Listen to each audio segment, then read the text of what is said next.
হারোয়া চৌধুরীচক এলাকায় তৃণমূলের গোষ্ঠীদ্বন্দ্বের জেরে ভাঙচুর প্রায় 6টি বাড়ি। বিজেপিতে ভোট দিয়েছে তৃণমূলের একটি গোষ্ঠী।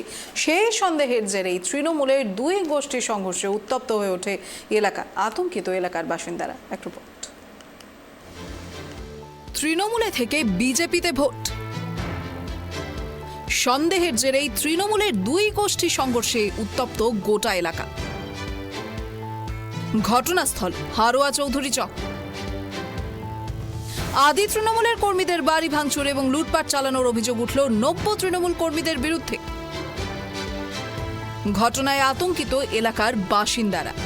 রাজ্য জুড়ে বিভিন্ন জায়গায় ভোট পরবর্তী হিংসার জেরে শাসক দলের হাতে আক্রান্ত হচ্ছেন শাসক বিরোধী বিজেপি, সিপিআইএম, আইএসএফ কর্মী সমর্থকরা। কিন্তু মিনাখা বিধানসভার অন্তর্গত হারোয়া থানার কুলটি অঞ্চলের চৌধুরীচক এলাকায় দেখা গেল একটু অন্যরকম চিত্র। বিজেপিতে ভোট দিয়েছে তৃণমূলের একটি গোষ্ঠী। সেই সন্দেহের জেরেই তৃণমূলের দুই গোষ্ঠী সংঘর্ষে উত্তপ্ত হয়ে ওঠে গোটা এলাকা। এই ঘটনাকে কেন্দ্র করে বুধবার রাতে আদি তৃণমূলের কর্মী সমর্থকদের বাড়িঘর ভাঙচুর এবং লুটপাট চালানোর অভিযোগ উঠল 90 তৃণমূল কর্মী সমর্থকদের বিরুদ্ধে। এই ঘটনাকে কেন্দ্র করে যথেষ্ট উত্তপ্ত এই এলাকা। আতঙ্কে ঘর ছাড়া রয়েছে বহু তৃণমূলের কর্মী সমর্থকরা। রাত্রেবেলা কি হচ্ছিল? কালকে রাত্রেবেলা আতঙ্ক, আমরা সবাই এখানে বসে আছি। বসে থাকার পরে ওরা হুমকি, এসেই বাঁশকুটি, লাঠি, শাবল টাবল নিয়ে এসেই ওরা বন্দুক নিয়ে এসে বড় বড় বোমায় নিয়ে এসে বাড়ি মারধর করছে। সব কিছু ভাঙচুর সব কিছু করে যাচ্ছে। আমরা কি এর প্রতিবাদ করব না? সব কলটল সব কিছু ভেঙে যাচ্ছে। আমরা কোথায় যাব? আমরা টিএমসির ভোট দিয়েও যদি এরকম করে মার খাই, তাহলে আমরা কেন এরকম করব? সব কিছু সারা জিনিসপত্র ভেঙে দিয়ে যাচ্ছে। অমুক করবো, সেই করবো। গ্রিলটা ভেঙে মারধর করছে। দুটো সাইকেল ভেঙে দিয়েছে। কলগুলো ভেঙে দিয়ে চুরি করে নিয়ে চলে যাচ্ছে।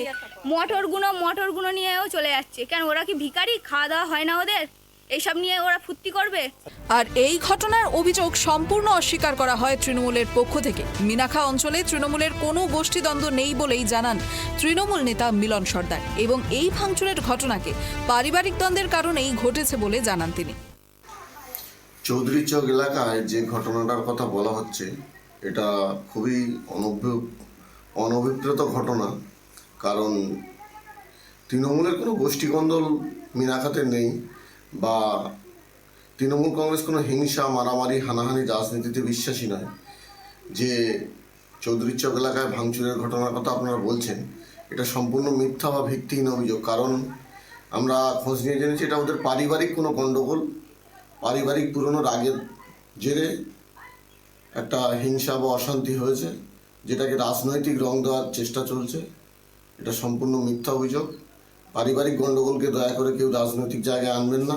তৃণমূল কংগ্রেসের যে বিপুল জয় বসিরহাটে হয়েছে, মানুষ দুহাত ভরে যেভাবে আশীর্বাদ করেছে, এরপরে কারোর বাড়িঘরদোর ভাঙচুর, লুটপাট, এগুলো তৃণমূল কংগ্রেস কোনোদিনও সমর্থন করে না বা করবেও না।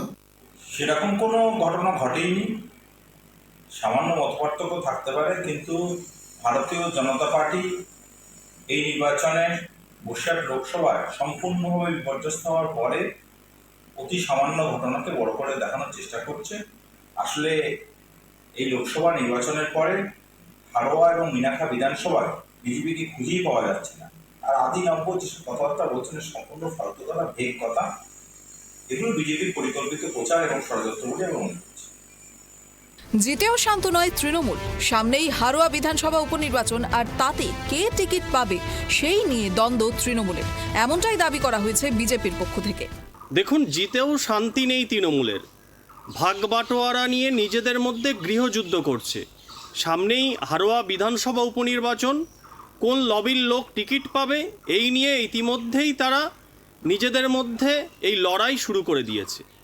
পুলিশ প্রশাসনের দেখা উচিত এই ধরনের ঘটনা যত বন্ধ হবে তত সভ্য সমাজের পক্ষেই উপকার বলে আমাদের মনে হয়। ভোটের আগের থেকেই বিভিন্ন কারণে অশান্ত রয়েছে বসিরহাট। ভোটের দিনও দফায় দফায় উত্তপ্ত রয়েছে।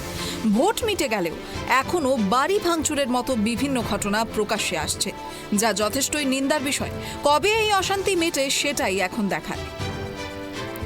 বসিরহাট থেকে সিরাজুল মিস্ত্রের রিপোর্ট, ট্রাইব টিভি বাংলা।